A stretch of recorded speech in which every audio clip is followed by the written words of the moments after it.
Retired New York City firefighter Ralph Geidel says he considers himself a tough guy. But today is the one day of the year when it's hard to be tough.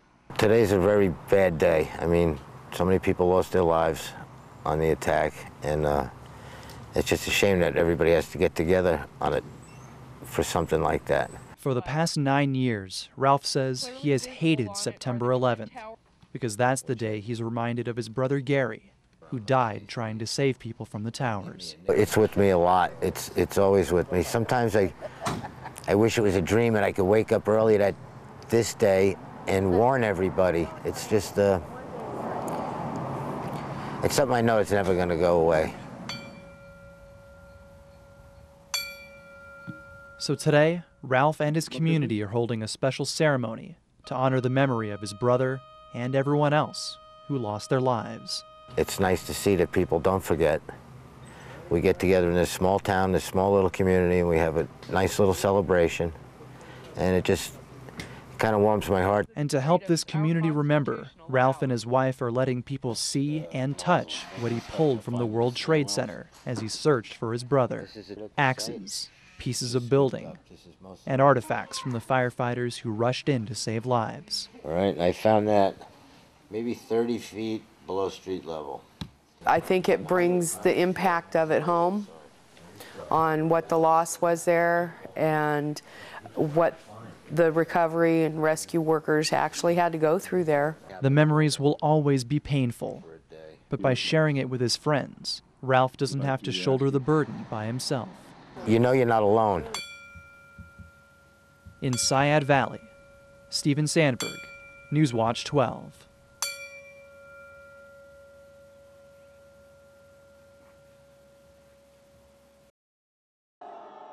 In the moments after it was announced that Osama Bin Laden had been killed, a celebration broke out at Ground Zero.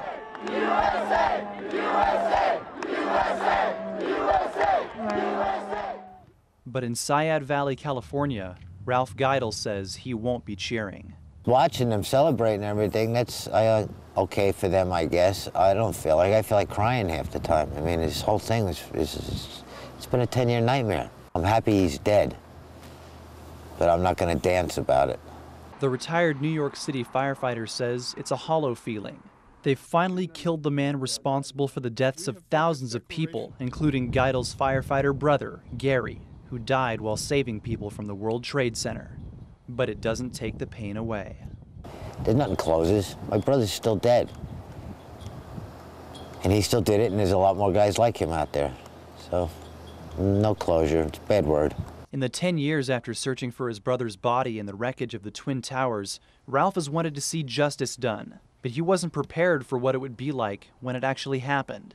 I wanted him to be punished for so long. I wanted them to get him. And then it was over like that, it seems to me. I mean, they did one shot right in the head. It seems still too damn quick. I wanted him to feel pain. I wanted him to feel the pain that I felt, my family felt, and all the thousands of other families out there felt. I don't know if he got that. And while thousands cheer for the death of a terrorist, Ralph mourns the death of a firefighter. I just wish he was here, that's all.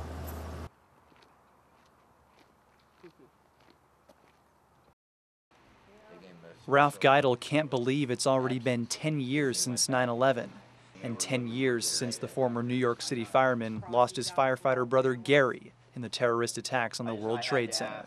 10 years I can't believe it. It feels like a day. To honor Gary's memory, Ralph and his wife Barbara are going to New York for September 11th. Ralph is riding his motorcycle across country with his son, clearing his head before arriving in New York. Hopefully it's going to be more of a cleansing thing. I can get a lot of bad memories maybe out of my mind. I'm going to try to think of all good things, show my brother through my eyes the beauty of the country. Barbara has been selected to help read the names of the victims at a ceremony at Ground Zero. It's going to be very emotional. The closer we get to the day, it gets a little harder. And they're also bringing the support of their little community in Seiad Valley, California. A local artist spent 600 hours making a chainmail flag, the only one built exactly to the United States flag code. There's about 16,500 rings in the total flag. I've learned more about what it means to be an American and what the American flag should mean to all of us than I ever thought imaginable. And the flag will hang at New York's Rescue 1, the same fire department where Gary Geidel was stationed. I know my brother would be really proud. On the 11-year anniversary of September 11th, retired New York City firefighter Ralph Geidel is reflecting on his connection to that day, as well as continuing to teach the community of Seiad Valley, California, firsthand about what happened.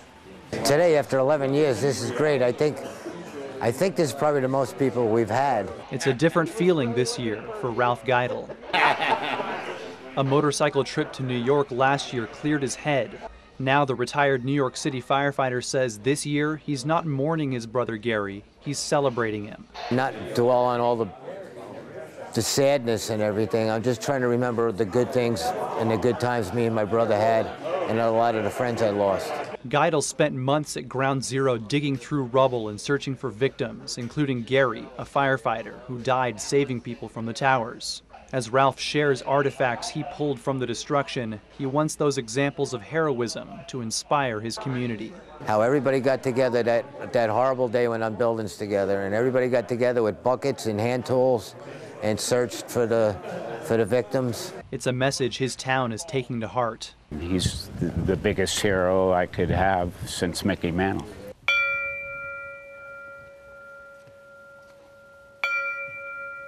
At this year's 9/11 ceremony, Ralph shared the experience with other heroes, local firefighters and police. I was doing everything. I was trying to raise the flag, ring the bell, and then I thought, you know what?